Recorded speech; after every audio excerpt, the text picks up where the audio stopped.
சாயங்காலம் காஃபிக்கு கட்லெட் இருந்தால் தான் காஃபி குடிப்பேன்னு என் பொண்ணு முரண்டு பிடிக்க நானும் செய்ய ஆரம்பித்தாச்சு. தேவையான பொருட்கள்: ஒரு முழு வெங்காயம், 8 பீன்ஸ், 2 கேரட் துருவி வச்சுருக்கேன். மசாலாவுக்கு தேவையான பொருட்கள்: வத்தல் பொடி, உப்பு, இஞ்சி பூண்டு விழுது, பெருஞ்சீரகம் தட்டி வச்சுருக்கேன். இது போதும், வேறு எதுவும் தேவையில்லை. இப்போ ஒரு கட்லெட்டுக்கான பேஸ் உருளைக்கிழங்க அவிச்சு உரித்து மசிச்சு வச்சாச்சு. நல்லாவே மசிச்சுக்கலாம். இதுக்கு கூட தேவையான பொருட்களை நம்ம வதக்கி சேர்க்க போகிறோம். இந்த மசாலா மிக்ஸ் நமக்கு பல விஷயங்களுக்கு தேவைப்படும். சப்பாத்திக்குள்ளே வச்சு நம்ம ஆலு சப்பாத்தி பண்ணலாம். அப்படியே பஜ்ஜி மாவில் முக்கி எடுத்தால் மைசூர் போண்டா பண்ணலாம். இன்னமும் பல டிஷ் இருக்குது. எனக்கு இப்போ டக்குன்னு ஞாபகத்துக்கு வரல. இப்போ பாதி வதங்கினதும் நம்ம மசாலாவை சேர்க்குறோம்.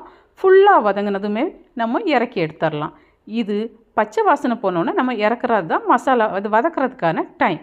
இப்போ ஓரளவுக்கு நல்லாவே வதங்கிடுச்சு. இதை நம்ம உருளைக்கிழங்கோட மிக்ஸ் பண்ணுறோம்.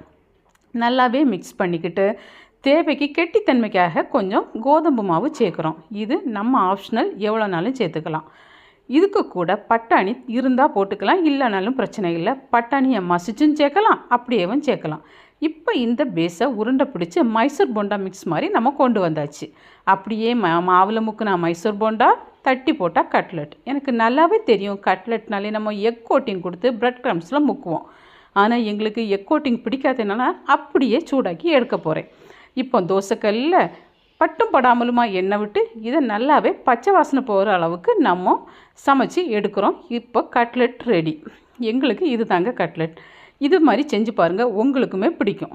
இந்த மசாலாவில் நம்ம சமோசா சீட்டில் முக்கி சமோசா பண்ணிக்கலாம், சப்பாத்தியில் வச்சு ஆலு சப்பாத்தி பண்ணிக்கலாம், மைசூர் போண்டா பண்ணிக்கலாம். இந்த பேஸில் இன்னமும் பல டிஷ் உண்டு. எனக்கு இப்போ ஞாபகம் வராதனால உங்களுக்கு சொல்லலை. இப்போ கட்லெட் ரெடி. மசாலா டீக்கு பால் கொதிச்சிடுச்சு. டீ தூள் போடுறோம்.